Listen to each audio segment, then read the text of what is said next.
Hello guys, Crispy here, welcome back to another video. In this one, my friends, I'm gonna be testing the Steam Deck in Forza Horizon 5. Okay, let's start by going to the Steam Deck compatibility tab and see the details, whether or not it's playable and so on. It says that it should work very well with the default graphics configuration on the Steam Deck, and some functionality is not accessible when using the default controller. That's because you actually need to log into your Xbox account using the virtual keyboard on the deck. But once you do that, it won't require you to do anything else, and you can play the game absolutely fine. So let's get into it, shall we? First up, let's go over the default settings. It sets the game to 720p resolution, 2x MSAA, which is also the default for this game. Alright, like if you turn that off, it doesn't look like native resolution for some reason. And it's the low settings preset. Alrighty, so with the low settings preset, you can see that the game stutters quite a bit. That frame time graph is a bit all over the place. I did not enjoy the experience here in Forza Horizon 5 with unlocked FPS at least. And to be fair, the game locked the FPS to 60 by default. I just unlocked it here to see what it's fully capable of first, and then we're also going to test it out with locked FPS at 60, 30 and 40 frames per second. Now today I'm actually not playing this live, guys. I'm still seeing what you guys are seeing on screen right now, but you can see that I am not playing the game. That's because I recorded this during the free weekend, and now I'm just doing the voiceover because on the weekend I was actually working on the Sunday video, so I didn't have time to do a full video on the Steam Deck here in Forza Horizon 5. And I didn't want to buy it on Steam because I already have it on Windows Store, so yeah. Anyways, it wasn't that great of an experience with unlocked FPS in 720p low settings, unfortunately. I think it's the CPU that's struggling the most when you have unlocked FPS. So I locked the FPS to 60 right here, and you can see that that frame time graph got a little bit smoother sometimes, as it still dropped into the 50s and even high 40s at times on the low settings preset with unlocked FPS. It will still do that with 60 FPS locked, of course, so when that happens it will still stutter the same.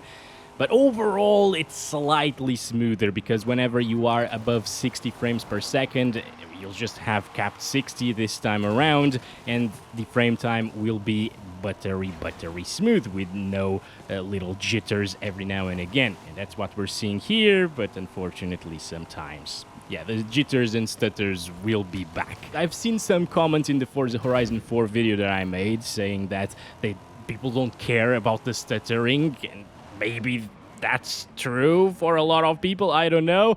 I do care about the stuttering. I think it kills the experience a little bit, so I would much rather play it with locked 30 frames per second. But first, I just wanted to take a look at the FPS unlocked here during the city run. This is one of the most CPU-intensive areas in the entire game. You can see that it drops into the 40s and low 40s as well. So maybe locking it to 40 frames per second will be a great experience. We'll see that in just a little bit, of course. First, I decided to lock it to 30 frames per second, and that's also a great idea to reduce power utilization.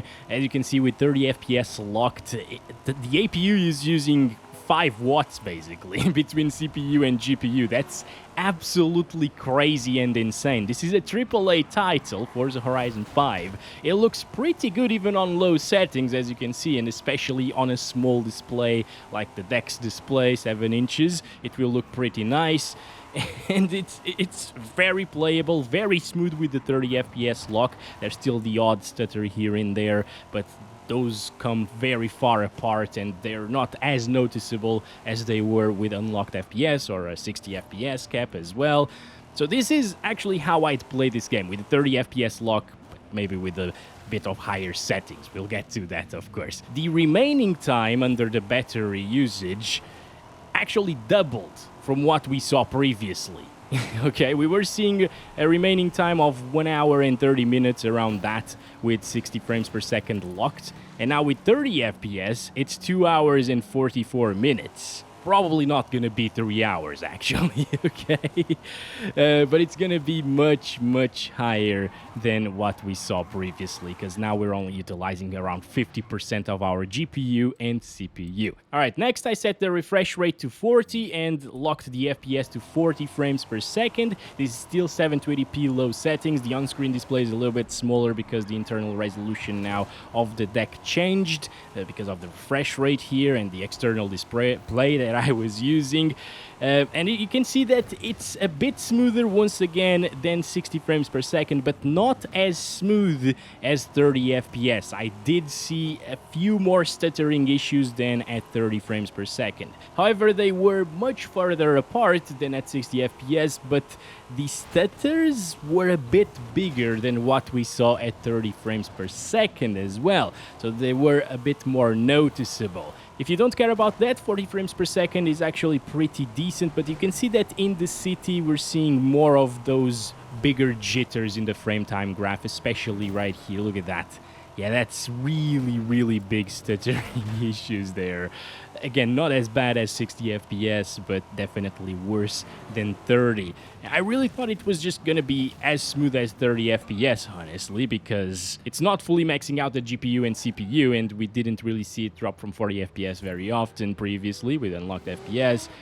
But yeah, it is what it is. Next, I unlocked the FPS again, and I played with FSR2 on quality and the low settings preset. So we disabled MSAA, set FSR 2.2 to quality, and basically what that does is it doesn't improve anything. It makes the image a bit softer, you know. It's not as sharp and detailed as native resolution with 2 times MSAA was.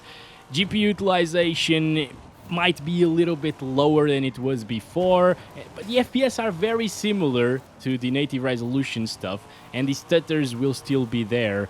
So, unfortunately, FSR doesn't really do much. I decided to lock the FPS over here again to 60 frames per second to see if it makes a big difference, but we're already seeing some big stutters happening here. So, it is just not ideal with FSR2, and I wouldn't utilize it. Basically, since the CPU is the main issue here and the cause of stuttering, enabling FSR, which just lowers your internal resolution and puts less strain on the GPU, won't really do much on CPU performance side of things. Next, for some weird reason, I decided to go with high settings instead of medium, but I will still set it to medium after I test ultra settings in just a little bit.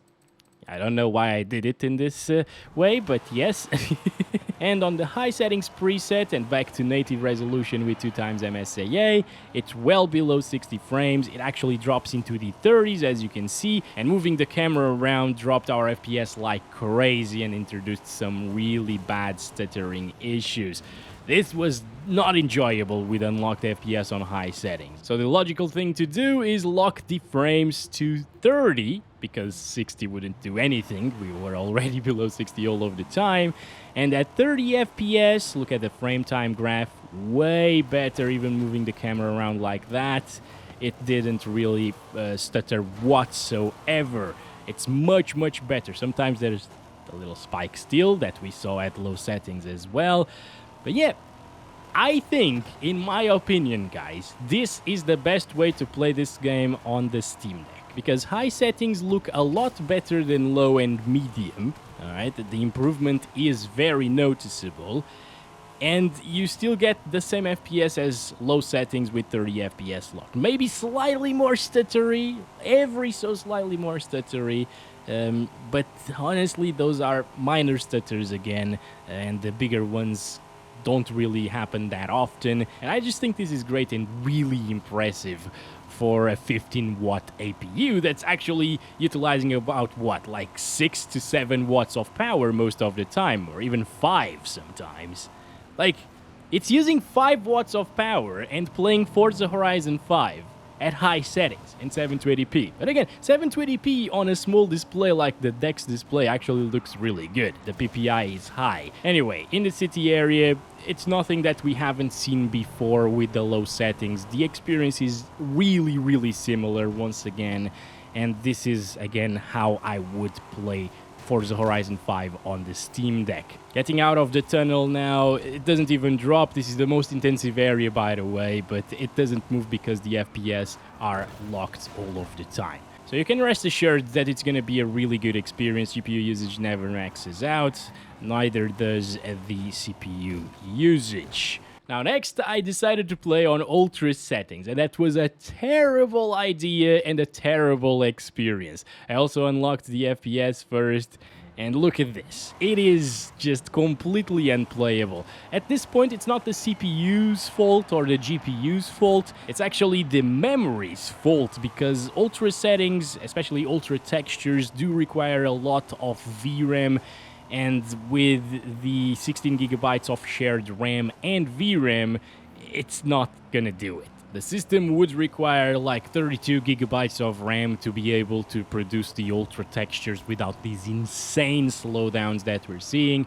Even with capped 30 frames per second, you can see it drops into the mid and low 20s at times. And the slowdowns and stutters are super noticeable, so no, don't play on Ultra with the Steam Deck, okay? Lastly, I selected the medium settings preset, restarted the game, of course, and on medium with the FPS unlocked first, we see a lot of stuttering once again. Like, it did stutter on low, so of course it will stutter on medium as well. It's a lot better than like high settings in terms of the FPS average that we would be getting. Around 60 most of the time here in this area, with a lot of drops into the 40s, of course, so it makes it not so great of an experience. But yeah, this is probably why I decided to leave medium settings for the end of the video, because I wouldn't do this, okay? In terms of stability, it's not better than high, you know? In terms of FPS, on average, it is better, but I think high provides a much better visual fidelity experience, as I told you, and with the FPS locked to 30, the experience is basically gonna end up being the same between medium and high settings. So that's been it for this one, guys. Thank you very much for watching this video. Hope you enjoyed it. It was a little bit different because, again, it's not me playing live as usual, but I hope it was still enjoyable to watch and informative for most of you out there. Catch you in the next one very soon. As always, love you all. Bye-bye.